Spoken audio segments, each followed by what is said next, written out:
Welcome to Divcasts from University of Chicago Divinity School. For more of our podcasts and information about our terms of use, please see our website, divinity.uchicago.edu/podcasts. Okay, so I'm going to introduce today's speakers. We have two of them. I'm super excited about our topic. Not that I myself am a geek or anything like that. What does it mean to be a geek? How would I know? I don't know. Our speakers for today are Xiana and Michi Trota, and I'm going to read a little bit of a bio because it's too long for me to remember well. So, Dawn Moon is a lifelong geek, self-professed, who has worked professionally in almost every area of the arts. She's the producer and director of Raks Geek, which is a geek belly dance and fire company. Yes. And they achieved viral internet fame with a video of a Wookiee belly dancing to a Klingon band playing the original song in Shyriiwook. That's totally not geek. That's that. Raks Geek has been written up by CNN, MSN, Timeout Chicago, The Daily Mail, and more. She's also a singer-songwriter, and she's performed in 10 states and has released 2 solo albums. Her latest CD, Spaces Between, uses elements from traditional Chinese music with jazz and folk pop. And she also served as a section editor for Relevant magazine. She performs as a soloist with a tribal belly dance group called Read My Hips. And, as if all that were not geeky enough, she is a web designer as well. Okay, so, our second speaker today is Michi Trota. She's an organizer for both the Chicago Balloon Jams and the Chicago Nerd Social Club. She performs as a fire spitter with Raks Geek, and she works on discussions about geek culture, feminism, and intersectionality. And today we're going to be hearing about women and art and gatekeeping, specifically within geek culture. So please join me in welcoming Dawn.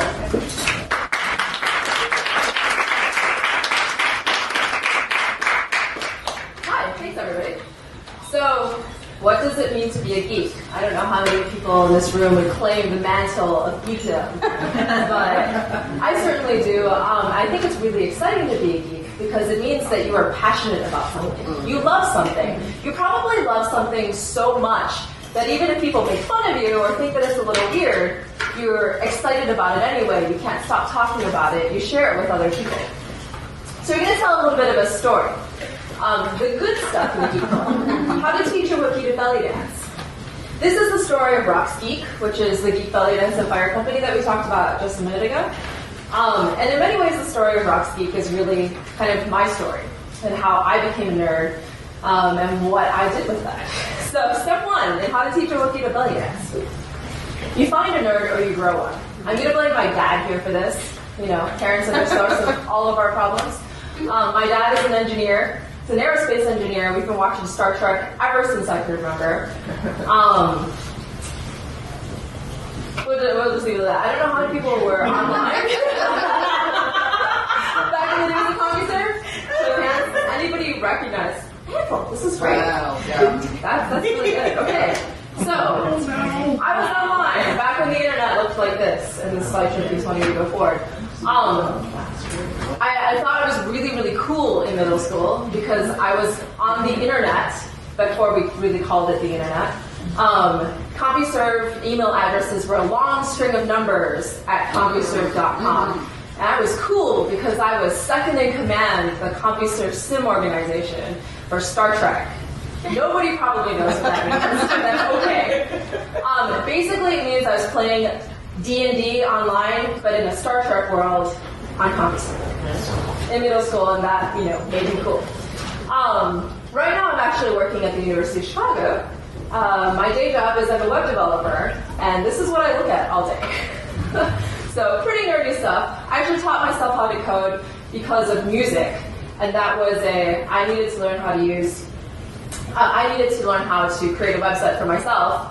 And so very slowly taught myself to code, ended up taking on freelance clients. That's what I do for a living now. I'm over at Chicago Booth. So, step 2 in how to teach a Wookiee to belly dance. You teach him or her to dance. I say him also because I actually do dance with some guys, and they are fantastic. Men belly dancing usually looks pretty different than women, but it can be done. So this is the group that I dance with. Just read my hips, tribal belly dance.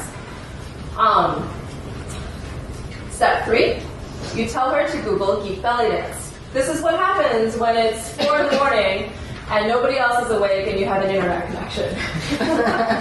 So I said to myself, geek belly dance, what does that even look like? Does that exist? Is that a thing? I discovered some very horrible examples, actually. There were a lot of well-meaning people who were having fun, but at that point I had hit a level of technical proficiency in my own dancing, and I've always been an artist, I've always been a musician, so I wanted to see somebody do something to a high level of technical proficiency and to a high level of artistic credibility. Unfortunately, that wasn't really something that I was seeing. So step 4, you create a belly dance and fire show. So I took 2 things that I was really passionate about, dancing and geekdom, and I smushed them together. And this is what we got. So step number 5, we magically transformed one of our dancers into a Wookiee. It so happens that, at least amongst tribal belly dancers, which is the particular style of dance that I do, you have a lot of nerds. And a lot of them are really, really into costuming. So you combine people who really love costumes, who also have a huge understanding of geek culture and themes themselves, and who want to do something a little crazy and a little bit different than the normal geeks that we get to do. And then you get them to turn into a Wookiee. So step number 6, you join forces with a Klingon band. This actually is a thing that happened. It does exist. They're called El Troubadour Klingon Music Project. Are they in Chicago? They're not in Chicago, actually. They're in Indiana. But they do travel up here quite a lot. So it's a 4-piece Klingon band. They actually wrote us an original song in Shyriiwook. Step number 7, success. We ended up with a video that went viral. It became the UK's, I think it was 2012, some TV show voted it the top YouTube video, which was kind of insane. This is Raks Geek. The Daily Mail loved us, and we do performances. It started out as a belly dance and fire show that would just happen periodically, and it's kind of turned into its own company. And so it's you take a couple of things that you're really excited about and passionate about, and you can do some cool things with that. But wait, there's always a catch. When I started this, I told you a little bit about sort of my geek background and credentials, and some of these things are really great in terms of just giving you, some context and some background. But the question is, if I were a guy, if I were male, would I feel the need to justify my geekness to you before talking about dance or before talking about art? And trying to say, I'm not just doing this artistic thing that I think geeks are going to come to because I can make a lot of money or get a lot of notoriety for it. I feel like I need to give you all this background and the credentials as well. So that kind of leads into our next part, which is the challenge.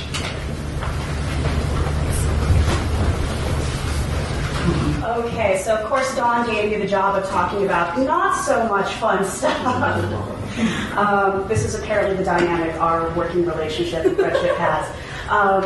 So like Dawn, I grew up being a nerd and a geek. I was pretty much doomed from day one because I had a father who was massively into science fiction and comics and fantasy, and I had a mother who was very much into some of the classical things like mythology, and she loved Tolkien. I think she was reading Tolkien to me before I even got out of the crib.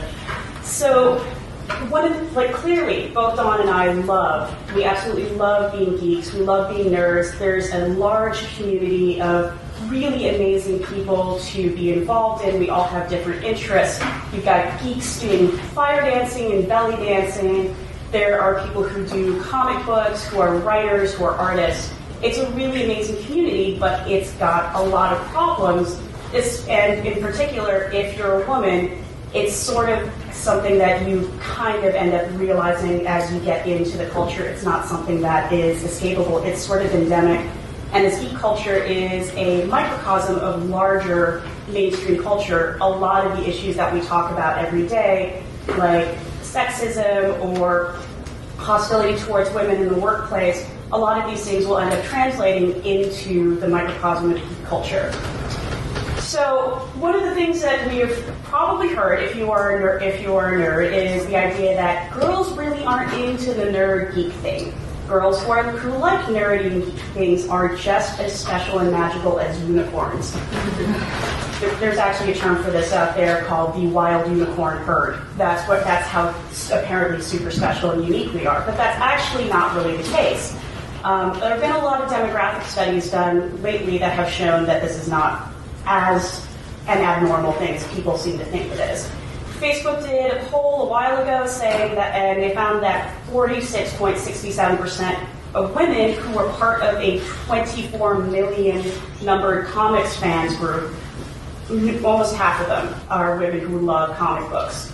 The Entertainment Software Association last year did a huge, extremely comprehensive survey on gaming, on who plays games, how people play, what kind of games, and they found that actually 46% of new game purchasers are women.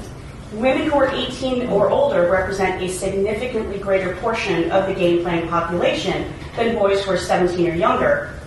And across the board, 45% of all gamers are women. And then, of course, we have conventions, which are the big money-making things right now. Everybody likes going to San Diego Comic-Con. C2E2 in Chicago has been around for, I think, 5 years now, and it's broken the 50,000 attendee mark. And we've had over 40% of people going to the New York Comic-Con and the San Diego Comic-Cons have been women. So women have been around.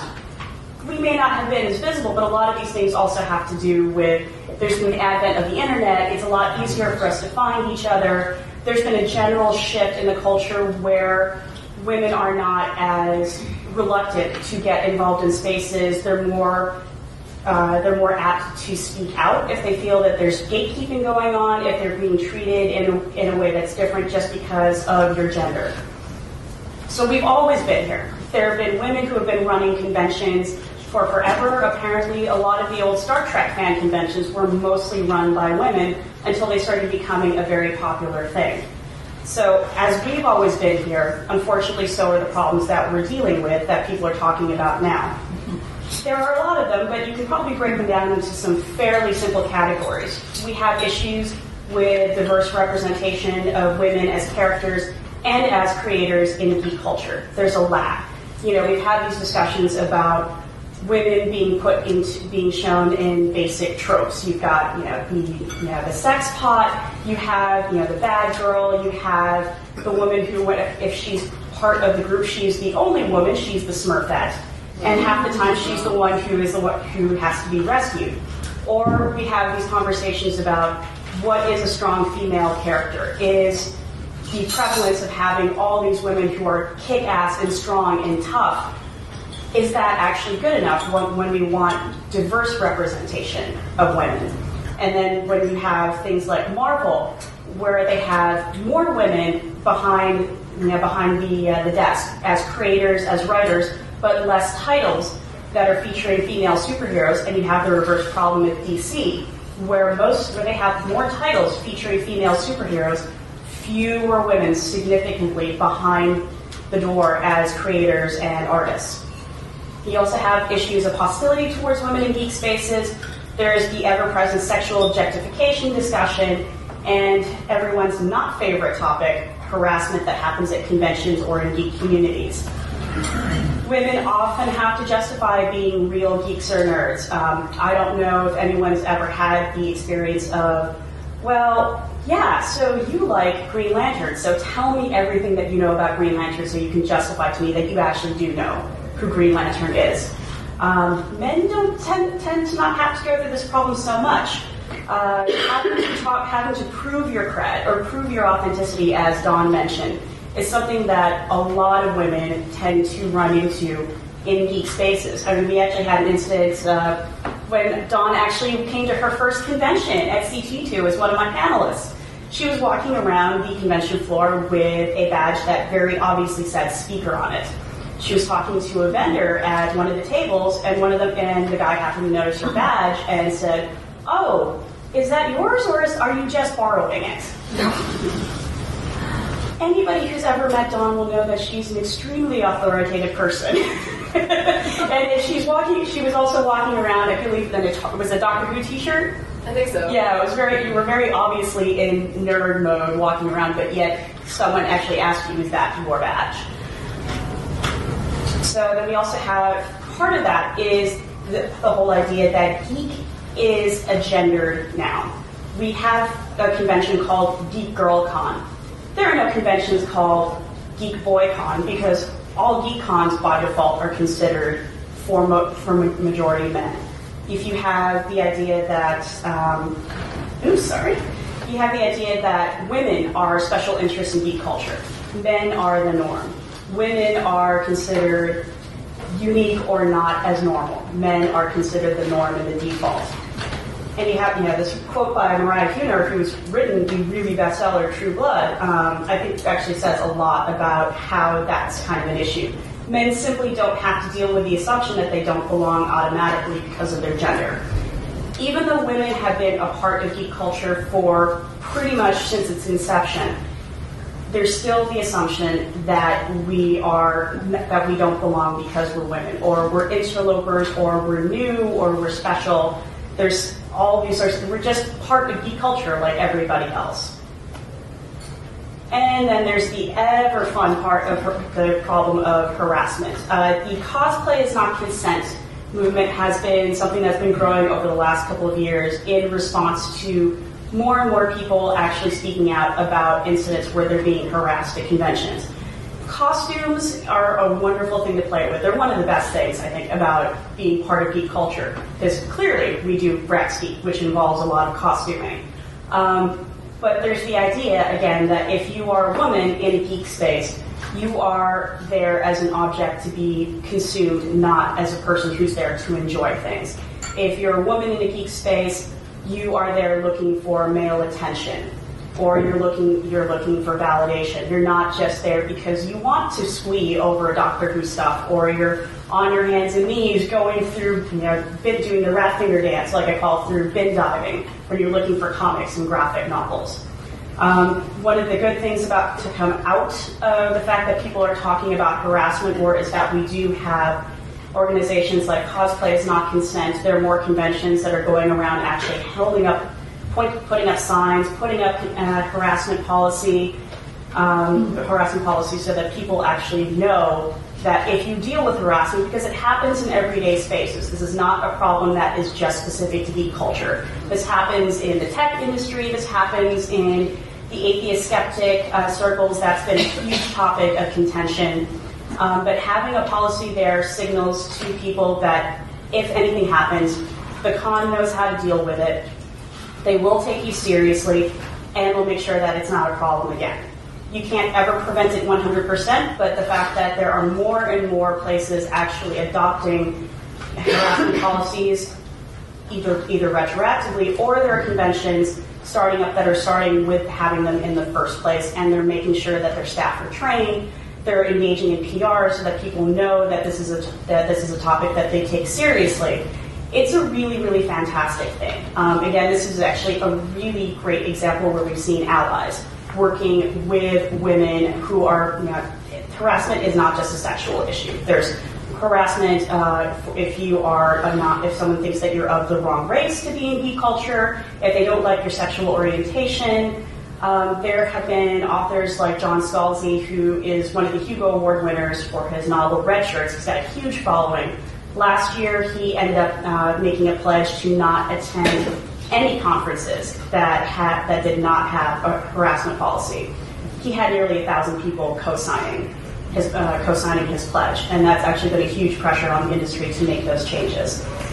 So what can we do to make geek and nerd communities more inclusive? I think it's very simple. You can encourage diversity in community members and leaders. One of the reasons I love working with Chicago Nerd Social Club is that our board of directors is a very diverse group. There are women, there are men, not everybody is straight. We're all, from different ethnicities. And we all have different points of view that we bring to the table, and we listen to each other. Our Chicago Nerd Social Club, on Facebook, we have over 2,000 members now, I'm really proud to say, and there is a very good portion of them that are women. It's almost 50-50. We haven't done any actual demographic surveys, and we probably should, just out of curiosity's sake.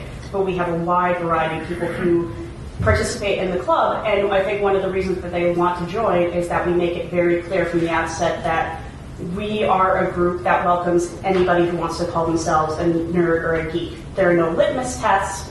There are no qualifications. You don't have to jump through any hoops for us to want to be around you. If you are enthusiastic, if you love a fandom, if you like being a nerd, we want to be around you.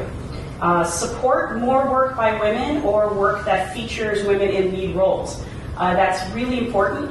One of the reasons that DC keeps telling us we are not getting a Wonder Woman movie yet is because they don't believe that there is enough support for it, and she's very complicated to do.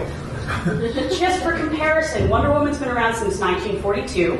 We've had 2 TV personas of her. There was the Linda Carter series and a very, very shortly lived, abbreviated pilot for a failed series that never happened, so they called a movie featuring Kathy Lee Crosby as Wonder Woman. It was very, very weird in the 70s. By comparison, you have nearly 60, 70 years of Batman and Superman. We've had 7 iterations of each of them across both film and television. So that's a really, really stark example of, people want to see more films. There was a recent study done showing that actually films that pass the Bechdel test, which is, do you have at least 2 women in the film who are named, who talk to each other about something other than men? Films that passed the Bechdel test in 2000, a survey done in 2013 showed that films passing made $2.65 on every dollar spent on the film, as opposed to films that did not pass the Bechdel test, which made $2.43, which is a fairly significant difference. Please learn more about women's issues in fandom, STM, sci-fi, fantasy. There's so many resources out there. There are people who talk about this. There are panels at every single convention that you can go to where people are talking about these issues. If you have someone that you're uncomfortable talking to and asking questions, that's great, but there's a wealth of information for you to go and educate yourself. Really important, please listen to women when they share stories of what it's like to be discriminated in geek culture and when they're harassed. It's really important to listen and to be supportive and not immediately jump to the, are you sure that's really what happened? Are you sure that you weren't just misinterpreting? Oh, it's not really that big of a deal. They didn't actually touch you. They just said something to you. All of these things, there are small things that we can do to help make things better for geek, because geek culture is fantastic. It's amazing. I have made some fantastic lifelong friends. Both Dawn and I became friends because when she came over to my house, she took one look around all of the stuff that I had. The toys in the apartment are all mine. They're not my husband's. There are comic books everywhere. My husband and I are total bookworms. There were 3 large movie posters of The Last Starfighter, Never Ending Story. Dawn looks around. She's like, yeah, so clearly we're going to be best friends here. So also please, women's issues in geek culture aren't just areas of interest for women. They're areas of interest for everybody. We need everybody's help to actually make geek culture inclusive and welcoming for everybody involved, because it's something that really should be shared. We had, when we did our C2E2 panel in 2013, talking specifically about sexism and the problem of authenticity, with women being called fake geeks just because they're women in geek spaces. We showed up about half an hour before our panel, and you can see that picture there. That line was going all the way down the hall. We thought that was for the Walking Dead Q&A. That was for our panel. They could have filled the room 2.5 times over, and it was a very mixed gender group. And so there are clearly people who want to know and learn about these things and be supportive, and you don't just have to be a woman to do it. So it's really also a self-interest issue, because if you make an assumption about somebody's fandom, you're going to have someone ruining the ending for the next big video game for you before you even played it. The tweet, this was just taken, it even had more retweets and favorites after the screenshot was taken. But this woman was walking around in a coffee shop. She had the BioShock Infinite t-shirt, and anybody who plays video games knows that that was a huge thing people have been waiting for a while, and the ending was this thing they were trying to keep under wraps. So when he got snarky about like, oh, I don't believe you've ever played the game, she told him the ending, and that thing went viral. So yeah, geek culture is awesome. It inspires so much. I mean, it's inspired belly dancing and fire together with a dancing TARDIS and a belly dancing Wookiee and fire performance to Assassin's Creed and all sorts of things. We love it. We want other people to love it too. So if we make it friendly and inclusive for everybody, that's how you can create an awesome geek community. Thanks so much.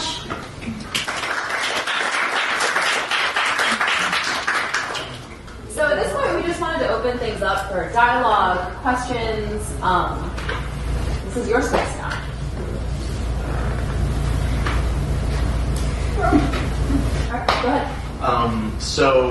This conversation has been very interesting to me for the past couple of years, and I would consider myself a geek. I would also, I've probably practiced some of this discrimination against women in the past, trying to vet friends or somebody to say that they're not geeky enough. And it seems to me almost like the dark side of geekdom. Like the wonderful thing about it is that you can share it with others. It's all about what you said at the beginning, passion, loving something so much. And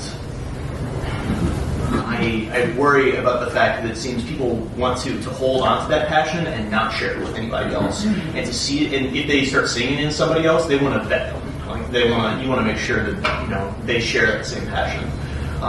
Can you speak to the desire to, maybe gatekeeping is the right word for it? Yeah. Can you speak to why people, why people don't want to put into, I think there's some fear. Okay. Right now we're at a point where, when we were growing up, when Michi and I were growing up, in the 80s and the 90s, being a geek was not considered cool. At this point, it's becoming fairly mainstream. It's opened up. It's not like you assume that somebody who says that they're a geek anymore is hiding in their basement, unwashed. You see people out. I mean, that was the stereotype. That was the stereotype that persists. But it's become a much more open thing. We're seeing a lot of TV shows. How I Met Your Mother features some geek stuff. Like some other show that. Big Bang Theory. We have a Community as well. And, Abed's whole nerdy, geeky thing is such a huge draw for the show. At this point, you can actually, I've seen this, you can buy t-shirts in the Target women's department that say geek and nerd on them. So, it's become a very, very mainstream thing. So I think what's happening as these things are becoming more mainstream, you have some growing pains. You have some people who are a little bit scared of inviting others into the space where they have felt very safe, which now is being invaded by all of these people, and they don't know if these people are also going to be safe. A lot of them, when they're growing up, not everybody again, but for a lot of people, when they were growing up, being a geek was something that you were ridiculed for. And so now, as more and more people come into this space, I think people are a little bit worried whether or not they're able to state it or not.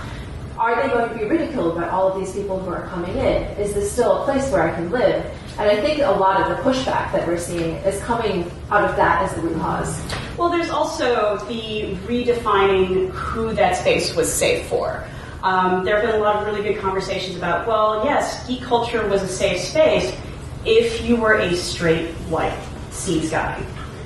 If for people who were not straight, whose gender identity is fluid, who were not white, who were not men, the safety of those spaces was actually very relative, and it was very much dependent on you as a minority fitting yourself into the culture and letting things slough off your back. I mean, internalized sexism was a huge thing that I had to work out of myself, and it's something that came from wanting to fit in with a lot of geeks. You didn't want to be that girl who would look at it and like, really guys, did you have to make that joke? Or really, we're going to draw the women with the abnormally large chests and incorrect anatomy thing here?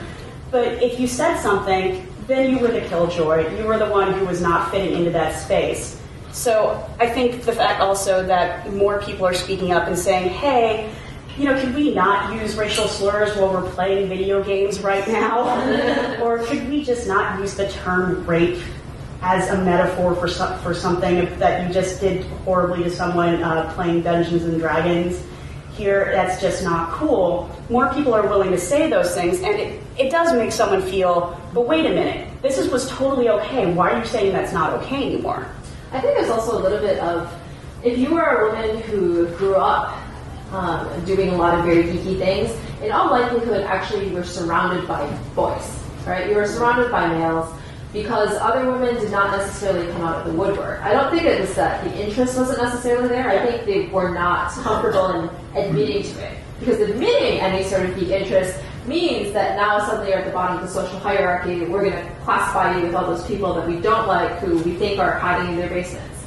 So now that more people are coming out of the woodwork, I think women who have grown up in geek culture and had to really fight. I mean, those popular kids sometimes were the ones who were also causing problems for you. And so going from being the only woman or one of just a couple of women in a particular space. Oh my God, I'm not a special snowflake anymore. Yeah, that's. So I think there's some tension with that as well. Yeah, it's also it's looking at femininity. Being a geek and being feminine are not mutually exclusive things. And when you're coming from a culture that tends to denigrate femininity, you're coming up against those additional barriers. Like if I would walk into a geek space looking like this, I'm not wearing a Doctor Who t-shirt today. I'm not wearing, I don't have my sonic screwdriver with me. If I walked in, especially with my husband, he'd be the one who would be pinged as a geek, not me, just because of the way that I'm dressing.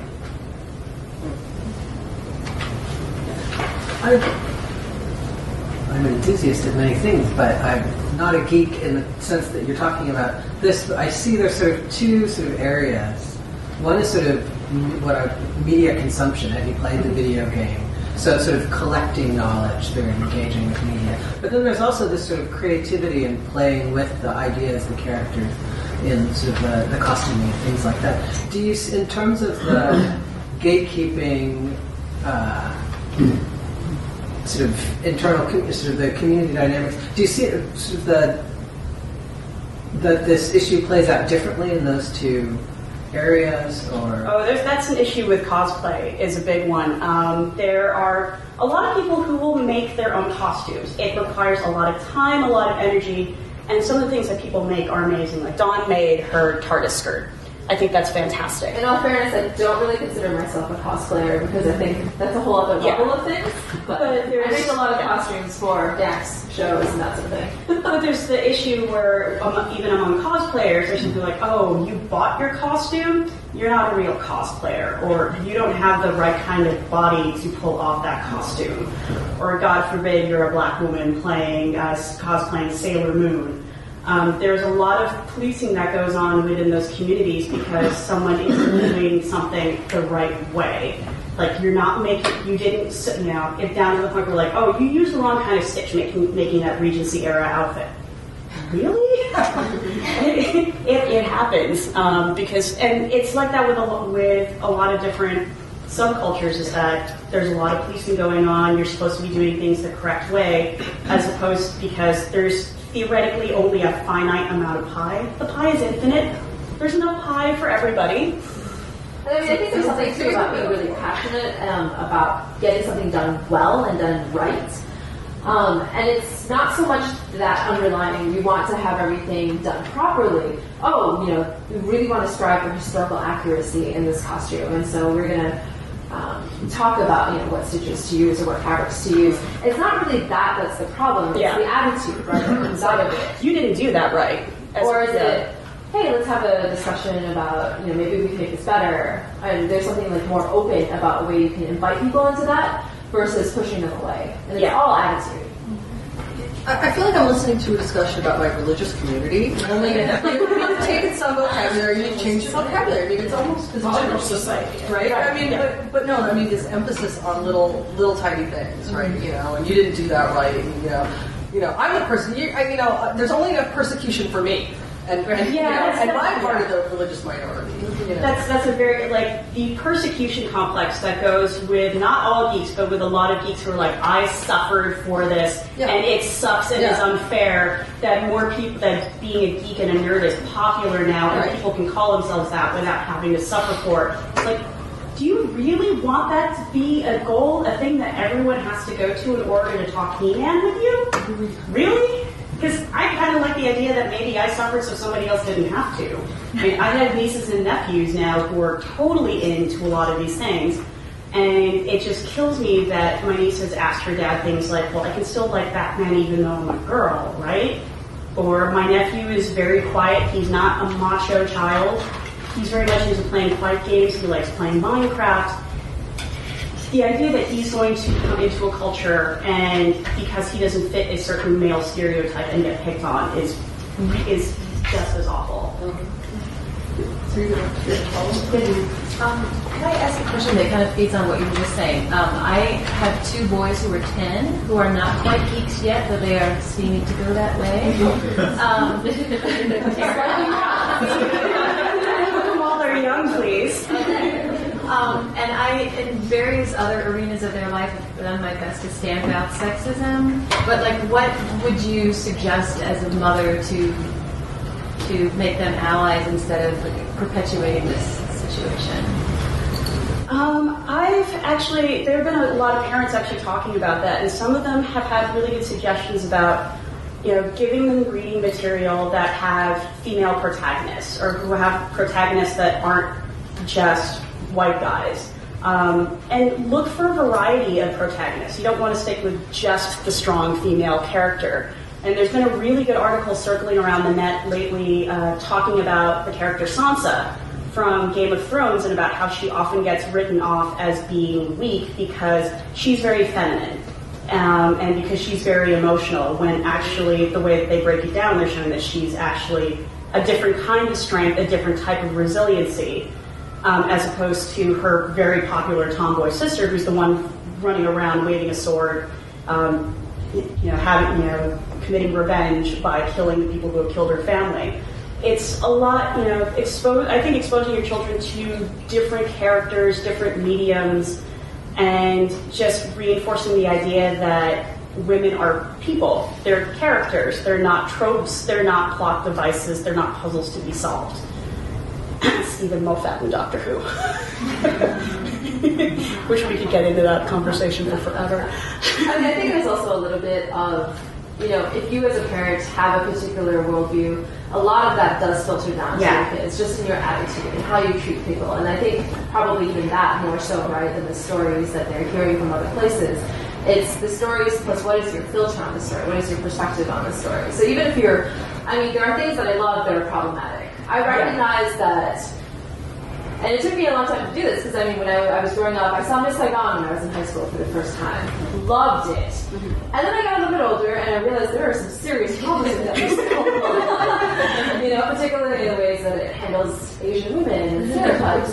But I still love it. I just love it in a way that I recognize that there are some very problematic elements in it, and I'm not blind to them. Yeah, be willing to have those possibly sometimes difficult conversations, because everything is problematic. Nothing is perfect, but as long as you're talking about the problematic and discussing it instead of ignoring it, I think that goes a long way towards, you can love problematic things.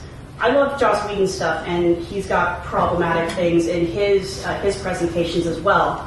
But it's better to actually talk about it, because as you're talking about these things, you're deepening your understanding and your ability to also filter out those messages and understand what the stories are telling you, what the characters are doing, what kind of function that they serve.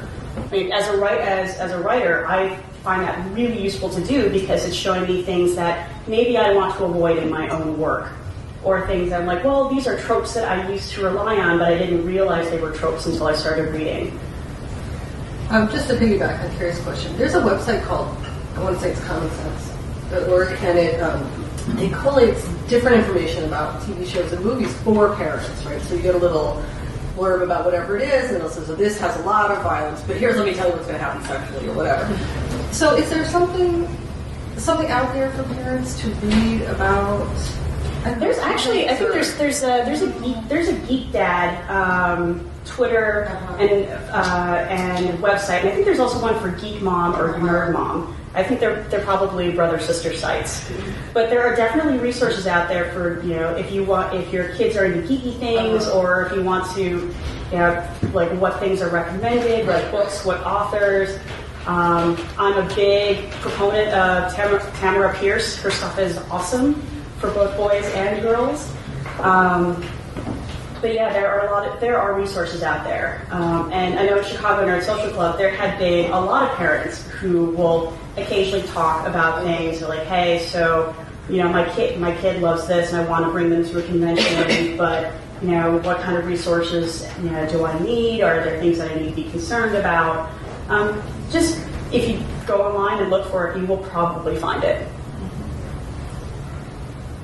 Outside the geek space, what kinds of lessons do you think can be, have been learned and could be shared as women try to navigate different contexts, professional, academic, in terms of gender, sexual orientation, and even issues of race and ethnicity? I mean, this is something that we're starting to have conversations here in the Divinity School. So both within geek space and outside geek space, how can we take some of these learnings and give people skills to navigate these waters in whatever context they may find themselves in? I think for women, a big one is please do not fall for the there can be only one fallacy. There is room for everybody. And I think women have internalized, and we've been given a lot of messages about how if there's one or just a couple of women already on a team in an office, that's it. There's no more room. You're going to have to bump one of them off in order to actually make space for yourself.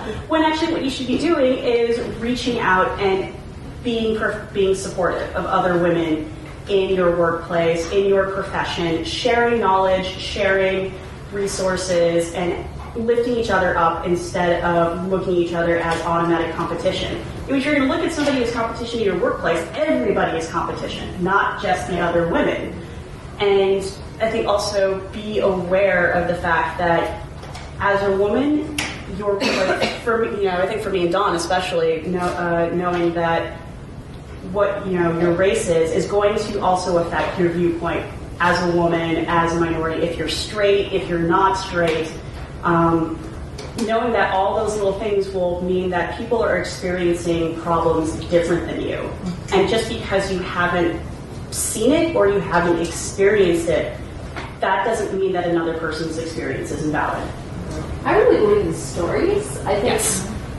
listening to, not just the stories that we tell, which is one part of this, right? But also the stories that we tell each other and whether we're willing to listen. So, even outside of this, we were talking about, in the geek space, there's a lot of harassment that's been going on, that's been getting a lot of publicity lately. This is not in any way, shape, or form limited to the geek community. Harassment is a huge problem. Rape is a huge problem. Sexual assault is a huge problem. And one of the worst parts about it is that we don't believe somebody when they say, I've been assaulted, I've been harassed. We question them. We say, are you sure it happened that way? Were you a little drunk? Is your perspective somehow incorrect? And I think giving people a voice, believing them as opposed to questioning them at first, is a huge part of kind of undoing some of the damage that we've done to ourselves. Yeah. Also, just you can make conscious choices when you're putting together. Like when we put together things when I put together my panels, I actually have to catch myself and looking at so how many. I know a lot of people who are across the board who are very, very qualified to talk about a lot of different topics, but it can be very easy for me to backslide into creating a panel and realizing everybody on my panel is white, even though this is a panel about diversity.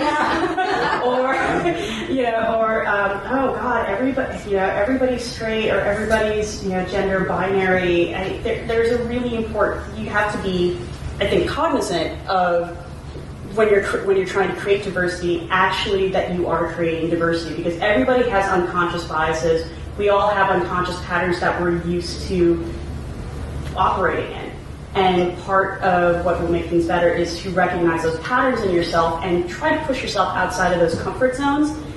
And part of that, I think, especially, which is kind of hard for me because I'm a big mouth, is realizing that you do not have to talk in every single space, especially if you are the person with privilege in that space. I think imposter syndrome is something. Yes. It shows up a lot of geek communities. Shows up a lot. I've been thinking about this lately as regards to the tech industry. Women, in particular in the tech industry, have a huge problem with imposter syndrome. You look at these lists that people provide that this is what we're looking for in a job candidate. And it lists lots and lots of different programming languages. It lists all this different stuff that you're supposed to know. Practically speaking, a lot of times you don't actually need all of that. Some HR person has put together a list and it sounds very intimidating. Nobody actually is going to hit that list. So what is it that they're really looking for? And so I think there's on two sides of this. We can, as people who are managing others, as people who are hiring, we can write things in such a way, and we can talk about things in such a way that it doesn't build up this sort of need to pretend from the candidate's point of view that they know everything, right? We can say, you need really good proficiency in this, you need some knowledge of this, and give a really clear understanding of what's actually necessary in a particular job. And then on the other end, it's recognizing that those intimidating things are really just intimidating. If you know your stuff, you don't have to feel like you're an imposter all the time. And I think that happens a lot, particularly to women and to minorities, because you're the only one in the space and you feel like you have to prove yourself. We're about out of time. Is there a last question? Okay. Thank you all so much.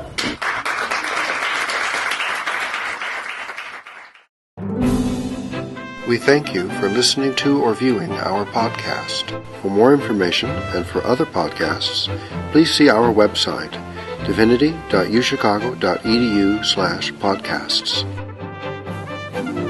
Copyright, the University of Chicago Divinity School.